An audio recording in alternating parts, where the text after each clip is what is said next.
할렐루야. 우리 생명의 삶 12과 성령에 대해서 함께 오늘 나누도록 하겠습니다. 성경의 진리를 실제로 깨닫고 받아들이는 데는 시간이 꽤 걸립니다. 이 성경은 이미 오래전에 기록됐지만 성령님께서 이것을 깨닫게 해주셔야 됩니다. 우리가 그것을 조금 조명이라고 하는데 비춰주신다는 거죠. 삼위일체 하나님에 대한 이해도 구약 성경에부터 하나님께서 다 힌트를 주시죠. 창세기 말씀부터 성부, 성자, 성령 하나님에 대해서 분명히 우리에게 말씀해 주고 있습니다. 신약 성경에서 그것도 이 말씀이 나타났지만 기독교 역사 속에서는 실제로 AD 한 300년, 400년 정도가 걸려서 이것이 교리화되고 또 사람들이 많은 관심을 갖게 됩니다. 하나님에 대한 이해가 좀 명확하게 성경 전체를 이렇게 이해하는 데는 성령께서 이렇게 깨닫게 해주시는 시간이 걸렸습니다. 또 우리 종교 개혁에 있어서 믿음으로 말미암아 구원받고 우리가 의롭게 된다는 것도 이 복음이 우리에게 확실하게 정립될 때까지는 종교개혁이 일어나서야 그것이 모든 사람들에게 이것이 성경이 우리에게 말하는 분명한 복음이구나. 그것을 1500년, AD 1500년, 약 16세기 종교개혁, 1517년 루터를 통해서 종교개혁이 일어나면서 성경 전체에 가장 중요한 주제인 이 복음을 정립하게 됐다는 사실입니다. 성령에 대한 이해도 마찬가지입니다. 성경 전체에 성령의 역사에 대해서 다 나와 있지만 그것이 확실하게 체험되어지고 그것이 정립되어진 것은 그리 오래되지 않았습니다. 물론 처음 성령께서 초대교회 가운데 임했을 때 그 성령의 역사는 그렇게 오래가지 못했습니다. 이 강력한 성령의 역사가 사실 우리가 사는 이 시대에 특별히 1900년대 20세기에 들어와서 전 세계적으로 중요한 몇 번의 큰 성령의 역사가 나타났고 지금 우리는 그런 성령의 시대에 살고 있다고 해도 과언이 아닙니다. 이제 성경 말씀 네 군데 정도를 우리가 찾아서 성령님에 대한 우리가 성경적인 바른 이해를 함께 오늘 나누도록 하겠습니다. 성령에 대한 그 바르지 못한 비성경적인 성령 사역도 있습니다. 그래서 우리는 성경적인 성령에 대한 이해와 그 체험을 추구해야 되는데 그걸 또 분별하려면 하나님의 말씀을 우리가 잘 이해해야 됩니다. 첫 번째 구절이 에베소서 4장 30절 말씀이죠. 제가 여기서 인용하는 그 성경 구절은 세번역 성경으로 제가 있습니다. 우리 개역 개정에서 그 성경을 찾아서 교재에 있는 그 답을 적게 되는데요. 조금씩 그 뉘앙스가 다르죠. 같은 의미지만 세번역은 또 우리가 더 쉽게 이해할 수 있는 번역이기 때문에 제가 그것을 사용합니다. 하나님의 성령을 슬프게 하지 마십시오. 성령 안에서 여러분은 구속의 날을 대비해서 인치심을 받았습니다. 하나님께서 우리 안에 성령님을 허락하신 목적이 있습니다. 우리 안에 예수님을 영접할 때 성령님이 우리 안에 내주하시죠. 임재하십니다. 그런데 오늘 말씀해 보니까 에베소서 4장 30절에 인치시기 위해서 성령님을 우리에게 허락해 주셨다고 이렇게 말씀해 주고 있습니다. 인을 친다는 것은 무엇을 의미할까요? 원래 가축의 엉덩이에다가 또 어떤 부위에다가 이건 누구의 소유다. 그것을 확실하게 밝히기 위해서 쇠를 불에 달궈서 그것을 좀 고통스럽지만 가축의 그 육체, 가축의 한 부위에 찍는 거죠. 꽉 찍어서 그게 마치 도장과 같은 건데 확연하게 이게 누구의 소유냐 그것을 밝히 알기 위해서 인을 치는 거죠. 그래서 하나님께서 우리를 하나님의 자녀로 삼아 주실 때 성령으로 인을 친다. 달리 말하면 도장을 찍어 주신다. 그런 것입니다. 어떤 우리가 문서에 대해서 계약을 할 때 도장을 찍지 않습니까? 이 문서는 확실하다, 믿을만하다, 효력이 있다. 그런 의미에서 도장을 딱 찍는 건데 성령의 인침은 어떤 의미냐? 너는 확실하게 내 것이다. 하나님이 우리를 소유된 백성으로 하나님의 소유된 백성으로 삼으셨습니다. 그거에 대한 확실한 확증, 도장을 찍는 것, 그것이 바로 성령의 인침이라고 우리가 이해하면 됩니다. 바로 그렇게 도장을 찍어주듯이 우리 안에 우리가 하나님의 자녀인 것을, 하나님의 백성인 것을 늘 우리에게 확신을 주시고 확인시켜 확증해 주시는 분이 바로 성령 하나님이십니다. 그렇다면 성령님은 우리가 언제 받느냐? 언제 받을까요? 그것은 명확합니다. 예수님을 영접할 때, 예수님을 나의 구주로, 나의 주님으로 영접할 때 성령님이 임하시는 것입니다. 그래서 우리가 예수님을 영접하는 기도를 하면 예수님의 영이신 성령님이 우리 속에 들어오시는 것이죠. 부활하신 예수님은 하나님 보좌 우편에 계시고, 물론 아주 특별한 경우에 마치 바울에게 나타나신 것처럼 그렇게 우리에게 지금도 나타나실 수 있죠. 그러나 정확하게 그렇게 나타나시는 예수님, 그 예수님의 영, 성령님이시라는 거죠.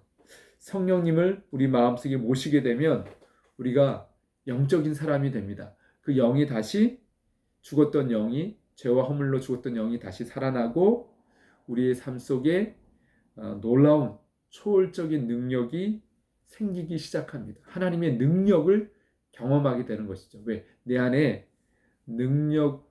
초월적인 능력을 가지신 예수님의 영 성령님이 내 안에서 살고 계시기 때문에 그렇습니다.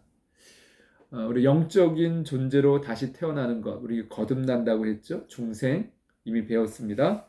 하나님의 자녀가 되는 것, 구원을 받는 것, 이 모든 것 다 같은 의미이고 표현입니다. 이 모든 것이 성령님의 역사와 아주 밀접한 관련이 있습니다.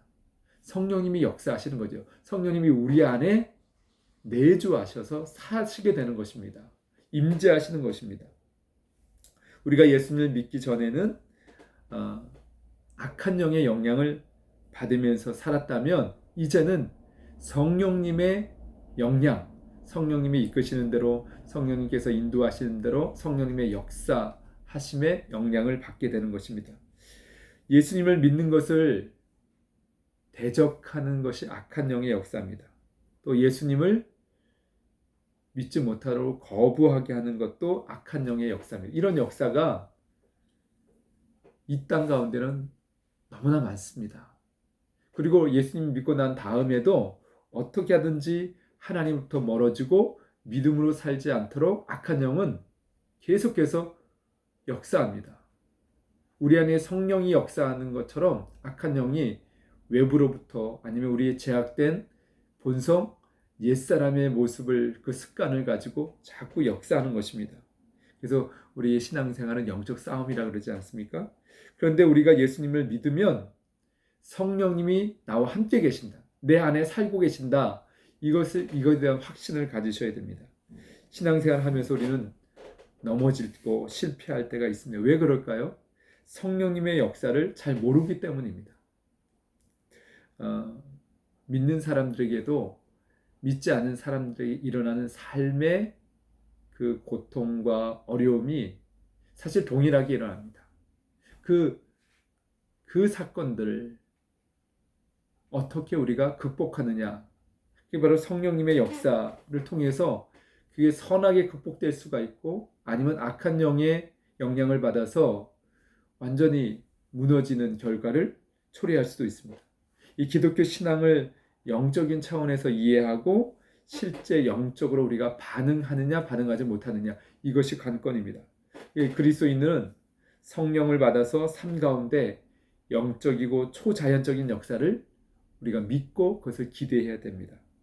특별히 예수님처럼 거룩한 삶의 습관, 이 습관이 참 중요합니다. 우리가 이렇게 성경 공부하고 또 기도하고 또 말씀을 통독하고 또 여러 가지 우리에게 명령하신 말씀의 명령을 따라 순종하며 살아가는 이것이 거룩한 삶의 습관으로 계속해서 훈련하고 개발할 때 우리는 영적인 아름다운 열매를 맺습니다. 그렇지 않고 그냥 육적인 습관에 따라서 살게 되면은 아무런 선한 열매를 맺을 수가 없는 것이죠. 영적인 체험을 실제로 경험하는 것이 바로 여러 가지가 있지만 가장 대표적인 것이 기도 응답의 체험입니다. 네. 그래서 우리가 기도를 하고 그 약속하신 대로 하나님께서 역사하시는 것을 체험할 때, 아, 성령님이 나와 함께 계시는구나. 성령님이 역사하고 계시는구나. 우리의 기도를 도우시는 성령님, 우리를 위해서 또 간구하시는 성령님. 여러분, 그런데 우리가 기도하지 않으면요, 성령님의 역사는 우리를 기도하도록 도우시는 역사거든요. 그래서 기도하는 것 자체가 성령님의 역사고, 또 그 기도를 통해서 우리가 응답의 기쁨을 누리잖아요. 야, 정말 성령님이 역사하시는구나. 그래서 우리가 확신할 수 있게 되는 거죠. 그런데 하나님의 자녀가 되었다는 것은 기도 응답보다 더 큰 초자연적인 삶을 사는 권세를 가지고 있다는 것이에요. 기도 응답을 받는 것은 어떻게 보면 가장 기본이고 더 놀라운 초자연적인 역사가 나타나는 거죠. 물론 그것이 기도를 통해서 얻어지는 것이지만 실제로 초자연적인 역사를 경험하게 되는 것입니다. 우리가 그런 삶을 열망하고 또 그런 삶을 새롭게 시도해야 될 줄로 믿습니다. 아픈 분들 있죠. 우리 주변에 아픈 분들을 보면 손을 얹고 기도하시기 바랍니다. 목사에게만, 아니면 특별한 그 은사를 받은 그런 권능의 종들에게만 손을 얹고 기도하라고 하나님께서는 말씀하지 않았습니다. 성경은 모든 믿는 자는 손을 얹고 기도할 수 있습니다. 그런 특권을 우리에게 주셨습니다. 우리가 다 누굽니까? 하나님의 자녀입니다. 우리의 상식을 뛰어넘는 하나님의 기적이 일어납니다. 예수님의 이름으로 기도하면 예수님께서 시행할 것을 믿고 우리가 기도합니다. 내가 하는 게 아니고 우리가 기도하면 예수님이 역사하시는 것이죠. 우리 안에 계신 성령님이 역사하시는 것입니다. 그래서 믿음의 기도는 역사하는 힘이 많다고 사도 야고보는 우리에게 말씀했습니다. 믿음의 간구는 역사하는 힘이 많다. 성령님의 초자연적인 역사를 믿고 우리가 그렇게 기대하시기를 바랍니다. 그것이 이 성령이라고 하는 주제를 우리가 공부하는데 아주 중요한 부분이죠. 근데 우리가 예수님을 영접해서 성령님을 받는 것, 그것을 인을 친다 이렇게 표현하기도 하지만 우리가 보편적으로 쓰는 표현을 성령 세례라고 합니다. 예수님을 영접할 때 성령님이 우리에게 임하는 것, 우리 안에 내주하셔서 영원히 사시는 것, 그 영적인 사건이 성령 세례인 거예요. 예, 물론 예수님을 믿는다는 이 고백 이후에 기도를 통해서 강력하게 성령의 세례를 경험했던 사도행전 2장의 체험이 있지만 사실 예수님을 영접할 때 성령님이 우리 안에 임재하시는 것, 이거에 바로 성령 세례거든요. 성령 세례의 정확한 의미는 예수님을 영접해서 성령님께서 내 안에 오시고 내가 영적인 존재가 되고 이것을 가시적으로 보여주기 위해서 우리는 물 세례를 주는 것입니다. 어떤 분들은 물 세례는 구원의 의미, 또 세례의 의미, 내가 하나님의 자녀가 되는 의미를 지적으로 알고 동의하고 예수님을 영접했다면 우리가 물 세례를 받습니다. 그리고 나서 정말 성령께서 내 안에 살아계시다는 것을 체험하는 것, 그것을 또 성령 세례라고 이렇게 이해하기도 합니다. 이게 닭이 먼저냐 알이 먼저냐 이게 참 쉽지 않은 부분인데 우리는 창세기 밀 때 뭐 보통 닭이 먼저냐 이렇게 이해하잖아요. 그것처럼 사실은 성령 세례가 먼저입니다. 성령 세례가 먼저 이것을 확신하고 그것을 공적으로 사람들 앞에 내가 성령을 받은 하나님의 자녀이라는 것을 알리는 의미에서 물 세례를 받는 거예요. 그래서 어떻게 보면 물 세례는 받았는데 하나님의 자녀답지 않게 살아가요. 저는 그런 열망이 없어요. 그 사람이 아직 성령 세례를 모른다고 할 수도 있습니다. 그래서 정석적으로 이야기하면 예수님을 영접하고 성령 세례를 받고 그것을 확신한 다음에 공적으로 공동체 안에서 나는 하나님의 자녀입니다. 그리스도인입니다. 이것을 공적으로 선언하기 위해서 물 세례를 주는 것이 순서적으로는 맞다는 것이죠. 우리가 물로 세례를 받을 때 핵심이 뭐냐면 죄와 허물로 죽었던 나 윤정석은 예수 그리스도와 함께 십자가에 못 박혀 죽었고 그리고 하나님의 자녀가 된 나 윤정석은 우리 성도님들의 이름을 넣어서 이제 예수 그리스도와 함께 다시 살았다. 이것을 선언하는 것이에요. 부활의 생명이 내 안에 있다는 것을 선언하는 것입니다. 그런데 성령님이 실제로 내 안에 내주해 주시는 이 확신, 영적인 체험이 없이 만약에 세례를 받는다고 생각해 보세요. 거기에 무슨 기쁨과 감격이 있겠습니까? 무슨 말씀인지 이해하셨죠? 그런 확신 없이도 물세례를 받았다면 반드시 성령 세례에 대한 이 갈망과 열망을 갖고 구하셔야 됩니다. 이제 에베소서 5장 18절 말씀을 함께 나누겠습니다. 술에 취하지 마십시오. 거기에는 방탕이 있습니다. 성령의 충만함을 받으십시오. 이 성령 충만은 나의 존재를 성령님으로 가득 채운다는 그런 의미죠. 술로 가득 채워보셨습니까? 완전히 그냥 넉다운이 될 정도로 술에 취해본 경험들이 있을 거예요. 없을 수도 있고요. 술 먹으면 술의 지배를 받습니다. 그렇죠? 그것과 비슷한 것이 성령 충만입니다. 성령 충만이란 성령님께서 나를 지배하시도록 나를 맡기는 거예요. 예수 그리스도께서 내 안에 계시다는 것이 그것이 바로 성령 충만한 예수님이 정말 내 안에 계시는 이 의식과 이 생각으로 가득한 것 그것이 바로 성령 충만함입니다.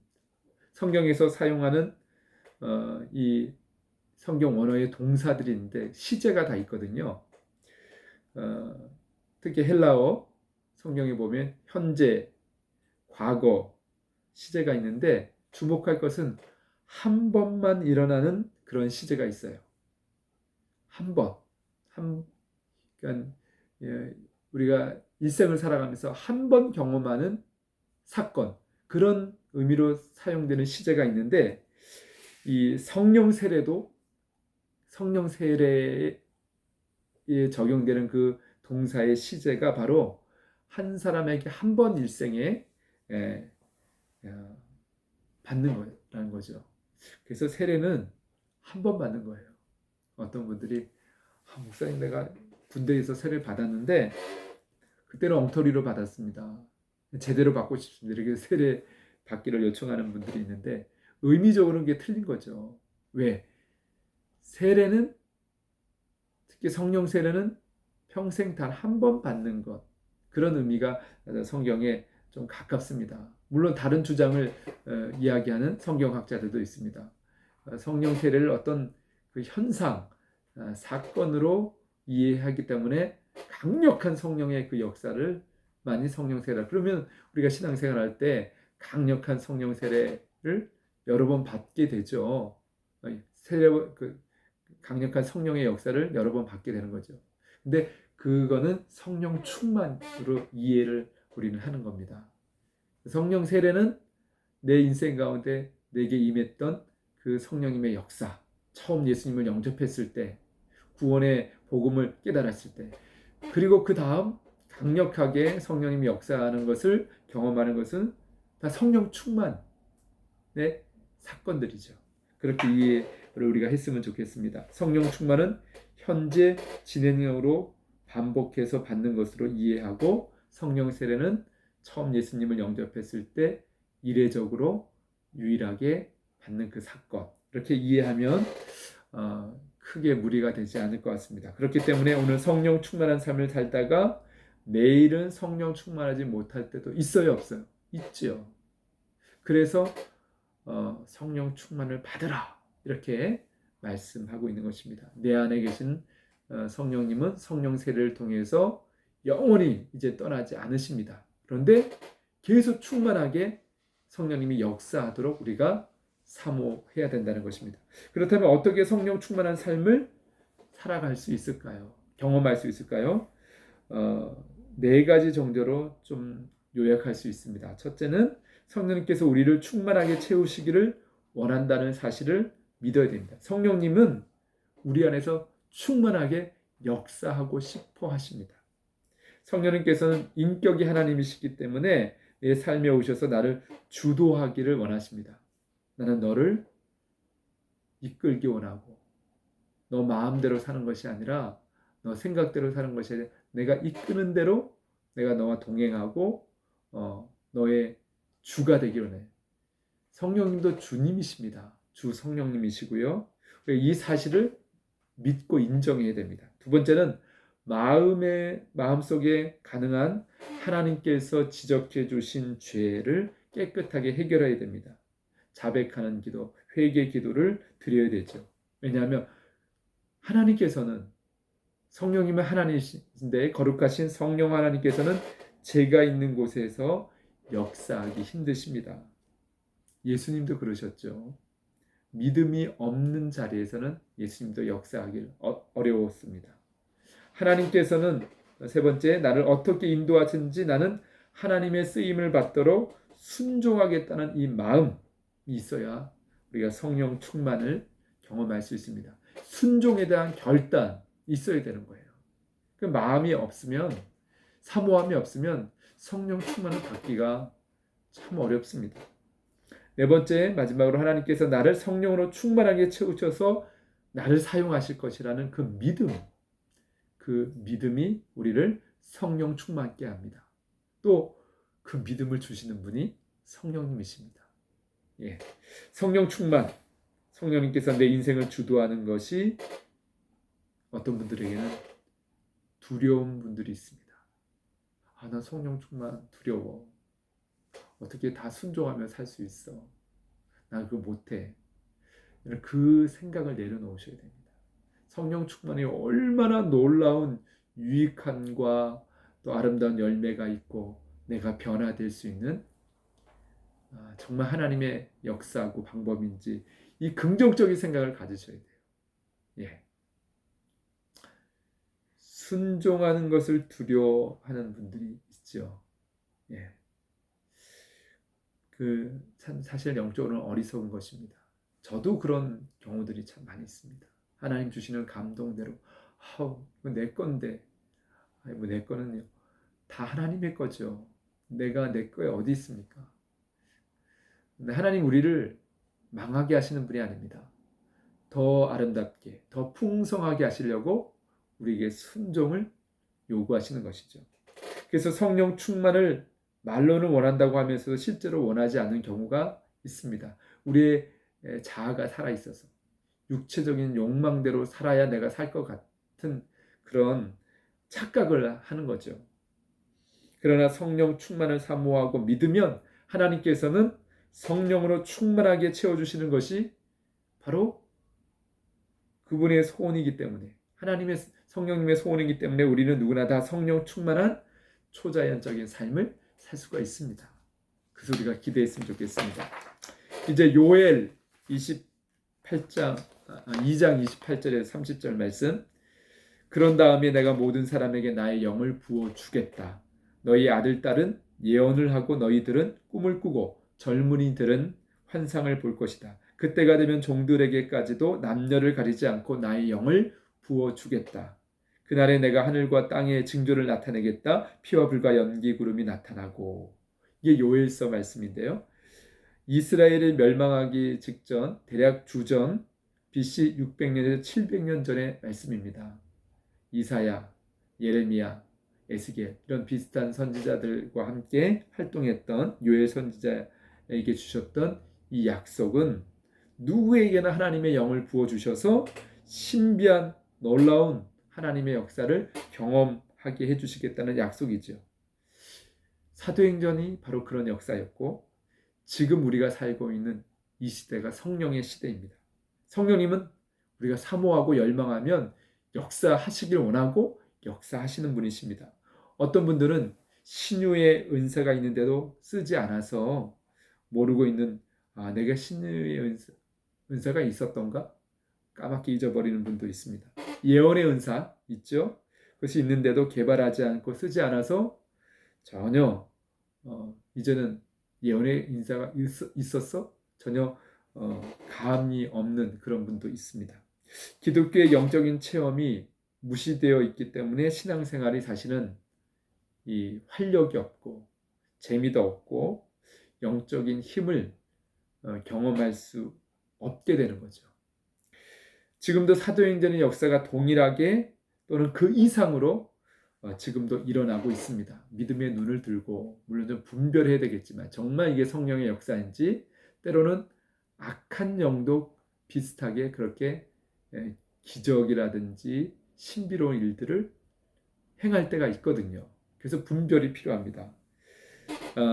다음 일주일 동안 성령 체험을 위해서 각자의 기도 골방에서 우리가 기도해 보았으면 좋겠는데요. 이 구체적인 아웃라인 지침을 제가 다음 강의 때 알려드리겠습니다. 그리고 우리가 모여서 기도할 수는 없는데 줌으로 기도회를 할까요?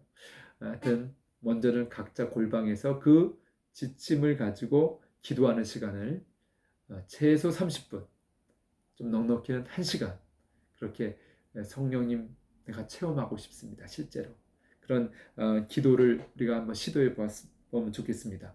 이제 고린도전서 12장 7절 말씀인데요. 각 사람에게 성령을 나타내시는 것은 공동의 이익을 얻게 하려고 하시는 것입니다. 각 사람에게 성령의 뭐라고 하셨죠? 주목해야 될 단어는 나타나게 하심. 나타나게 하심. 성령이 어떻게 나타나실까? 무엇을 통해서? 우리 안에 성령님이 계시는데 어떻게 나타나십니까? 이 고린도서 12장을 우리는 제목을 다는데 은사장이라고 그래요. 성령의 은사에 대해서 상세하게 기록된 그런 말씀이거든요. 우리가 아픈 사람을 위해서 기도했을 때 낫는다든지 그래서 우리가 아픈 사람이 있으면 보통 능력의 종만 이렇게 그 은사를 가지고 기도해 줄 수 있다 이렇게 생각하는데 전혀 그렇지 않습니다. 물론 그런 분들은 그 은사가 강력하게 나타나기 때문에 그런 사역을 감당하고 또 아픈 분들은 그런 분들을 찾아서 기도받는 것이 정상이죠. 이상한 게 아닙니다. 그런데 하나님의 자녀라면 누구나 그렇게 아픈 사람을 위해서 기도해야 됩니다. 당장 그 역사가 나타나지 않아도 성령님은 우리의 기도에서 때를 따라 역사하십니다. 그리고 그렇게 기도하다 보면 강력한 은사가 하나님께서 주시고자 하면 그 은사를 주시게 되는 거죠. 우리 안에 계신 성령님께서 역사하는 것이기 때문에 성령의 은사는 성령님이 주시는 선물이죠. 나중에 좀 나누겠지만 우리는 약속을 믿는 사람들입니다. 그렇죠? 기대조차 하지 않는 이들에게는 예수님도 하실 수 없었다고 앞에서도 나누었죠. 성령의 역사는 믿음을 가지고 우리에게 성령의 충만과 성령의 은사와 열매를 주시길 원하시는 분이 성령님이신데 우리 편에서는 그 믿음을 가지고 구해야 된다는 것입니다. 그래서 믿음이 없이는 하나님을 기쁘시게 할 수 없다고 히브리서에서 말씀해요. 히브리서 11장 6절 말씀. 기독교는 성령님으로 말미암은 체험의 종교라는 것을 잊지 마셔야 됩니다. 물론 우리가 말씀을 통해서 인격적으로 깨닫고 변화되어지는 것, 생각의 변화를 경험하는 것 중요하지만 실제로 하나님의 능력, 성령님의 능력을 체험하는 것, 살아계심을 체험하는 것, 이것이 기독교의 가장 중요한 본질입니다. 이 고린도서 12장의 7절 말씀 읽었는데 8절부터 11절까지 이어지는 말씀을 보면은 성령의 다양한 은사가 있어요. 한번 보시면 됩니다. 성령의 은사를 주신 이유가 기록되어 있습니다.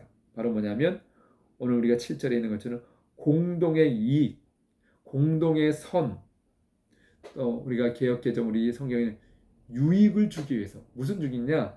자기 유익일 수도 있어요. 그런데 거기에 초점이 맞추는 것이 아니라 공동의 유익이라, 공동체의 유익을 위해서 성령의 은사를 주신다는 거예요. 이게 아주 중요합니다.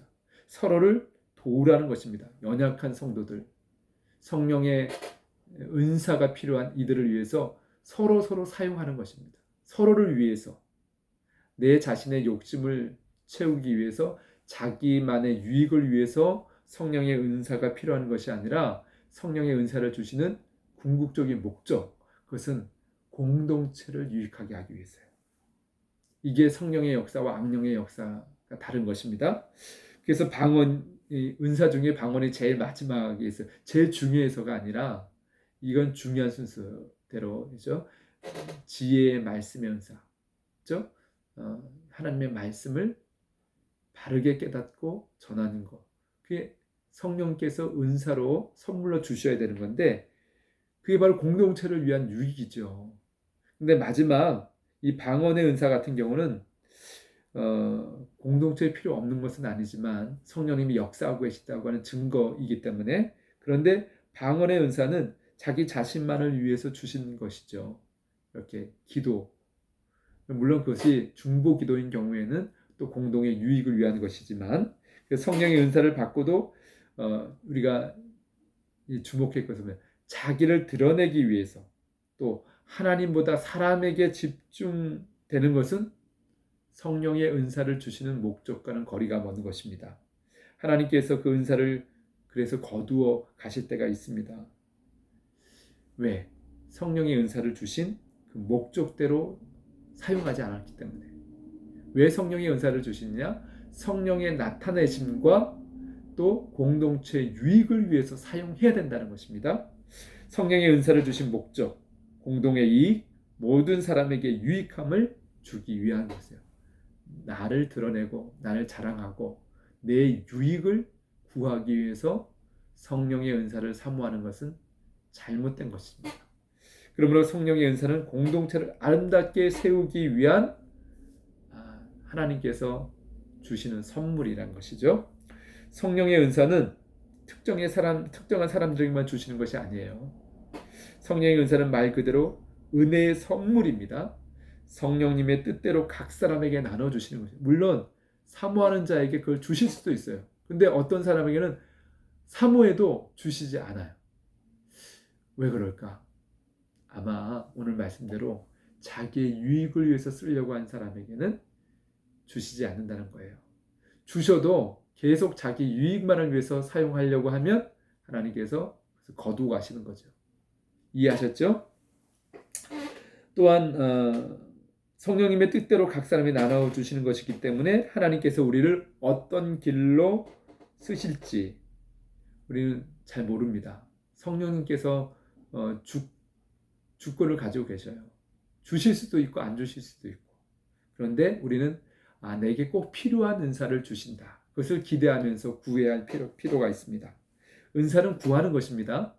또한 우리에게 어떤 간절한 소원이 있으면 하나님께서 그 소원을 이루기 위해서 우리에게 은사를 주셔서 사용하게 하십니다. 저 빌립보서 2장에 우리가 이미 배웠지만 마음의 소원을 두고 행하게 하시는 하나님, 이루시는 하나님. 성령님께서 내 안에 계신다면 나를 통해서 나타낼 것이라는 믿음과 기대가 있어야 됩니다. 누가 아픈데 자꾸 마음에 부담이 되고 짐이 돼요. 뭐예요? 기도해줘요. 기도해드리고 싶은 부담. 그럴 때 하나님께서 고쳐주셨으면 좋겠다는 그런 마음이 있잖아요. 그런 기대가 있으면 우리가 가서 기도해야 됩니다. 당장 병고침의 역사가 나타나지 않아도 하나님께서 나를 통해서 일하시기 원하는구나. 언제 고쳐질지는 모르는 거예요. 그러나 우리가 믿음을 가지고 자꾸 그 은사를 사모하면서 기도해야 되는 거예요. 사용해야 되는 거예요. 여러분, 하나님의 자녀는 사실 모든 하나님의 역사에 대한 그 권세를 가지고 있어요. 권리를 가지고 있어요. 계속 구하면 주시게 되어 있습니다. 성령님 우리 안에 소원을 주시고 그것을 이루십니다. 어떤 장로님이 한 20년 동안 병 고치는 은사를 달라고 믿음으로 계속 구했다는 거예요. 20년 동안 특별하게 나타나지 않은 거예요. 그런데 끊임없이 구하니까 하나님께서 이제 됐다. 준비된 그릇을 준비됐구나. 너의 인격도 너의 자신만의 유익을 위해서 이 은사를 사용하는 것이 아니라 공동체의 유익을 위해서, 많은 사람의 유익을 위해서 사용할 준비가 됐구나. 20년 이후에 놀랍도록 치유의 사역을 감당하시는 그런 장로님을 알고 있습니다. 성령님 우리 안에 소원을 주시고 그것을 이루십니다. 꿈도, 하나님께서 주시는 꿈도 그렇게 우리가 이해하고 올바르게 분별하면서 사용할 수 있습니다. 성령의 은사에 대해서는 여기까지만 나누고요. 이제 마지막 성령의 열매, 갈라디아서 5장 22절 23절. 성령의 열매는 사랑과 기쁨과 평화와 인내와 친절과 선함과 신실과 온유와 절제입니다. 이런 것들을 금할 법은 없습니다. 성령의 열매에 대한 말씀인데요. 성령의 열매는 내가 노력해서 맺혀지는 것이 아니라 성령님께서 내 안에서 맺히게 하는 열매라는 것입니다.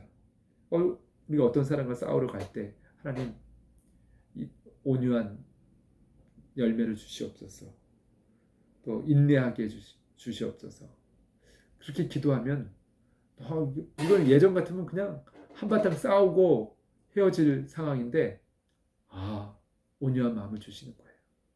인내하게끔 성령님이 역사하시는 거죠. 내 힘으로 사랑하고 인내하고 친절하게 하려면 참 어렵습니다. 우리가 다 그걸 호소하고 있지 않습니까? 그런데 참 짜증나고 짐스럽고 때로 하나님 원망하게 돼요. 하나님 안 된다고, 용서가 안 돼요. 그런데 성령님께 맡기면 성령님께서 우리 안에서 우리를 주관하시는 거죠. 우리 인격을 주관하시고 우리의 삶을 주관하시면서 성령의 열매를 맺히게 합니다. 참 놀랍습니다. 성령의 열매는 대부분 하나님과 이웃과의 관계에서 맺혀지는 열매들입니다. 하나님과의 관계 속에서 성령님이 그 열매를 주시고 또 이웃과의 관계 속에서 성령님이 역사하셔야 이 성령의 열매들이 맺혀지게 되는 것이죠. 정말 어려운 열매가 뭐냐면 기쁨의 열매인데요. 내 삶에 정말 축복을 받으면 기쁜 거 당연해요. 그건 당연히 저절로 기뻐할 수 있는데 다른 사람이 잘 될 때도 기뻐하는 거 참 어려워요. 속쓰리잖아요. 축하하기가 어려워요. 나는 그 복을 누리지 못했는데 다른 사람이 그 복을 받아요. 그 이해하셔야 됩니다. 인간적으로 왜 축하해 주지 못하느냐, 그런 마음이, 쓰린 마음이 있어요. 그런데 성령님이 역사하시면 남이 잘 되는 것도 기뻐하고 축하해 줄 수 있는 거예요. 그게 성령님의 역사입니다. 그럴 때 이 기쁨이에요. 이 기쁨. 자, 여러 가지 성령의 열매에 대해서 일일이 다 우리가 설명을 할 수 있지만 시간적인 제약이 있는데요. 하나만 얘기하면 온유는 부드럽고 순한 게 온유가 아니에요. 온유의 성경적인 의미는 힘을 가지고 있는데 그 힘을 절제하는 거. 그래서 온유와 절제가 이렇게 연결되어 있는데 힘이 있어요. 강한 힘을 가지고 있는데 그것을 쓰지 않는 거예요. 그 사람과의 관계를 위해서, 회복을 위해서, 평화의 관계를 위해서 그 힘을 절제하는 것. 그게 온유입니다. 그게 예수님이 그러셨고 모세가 그랬습니다. 힘이 없어서가 아니에요. 예수님이 십자가에 왜 죽으셨어요? 십자가에서 내려오실 수 있는 분이에요. 내려오라고 막 소리칠 때. 그러나 우리의 구원을 위해서 절제하신 것이죠. 오룻밤을 맞아도 힘이 없어서가 아니라 내가 죽일 수 있는 힘이 있어도 왼밤도 들이대는 거예요. 그게 바로 온유입니다. 절제는 안 될 일을 안 하고 해야 될 일들을 하는 거예요. 참 사랑의 말, 용서의 말, 격려의 말, 칭찬하는 말, 이거 쉽지 않습니다. 그러나 성령님이 역사하시면 그 해야 될 말을 알고 용기 있게 하는 거죠. 그게 절제의 의미에도 들어가 있습니다. 성령님이 역사하시지 않으면 불가능한 일들이죠. 그래서 성령의 열매입니다. 성령님께서 우리의 삶을 주관하실 때 이런 아름다운 열매들이 맺힙니다. 이것을 우리가 구해야 되고요. 가장 정상적이고 아름다운 신앙생활은 이 성령의 은혜와 열매가 균형 있게 나타나고 열매를 맺는 것입니다. 우리가 이것을 추구해야 됩니다. 이 두 가지가 다 중요합니다. 승리하시기 바랍니다. 마치겠습니다. 기도를 못하고.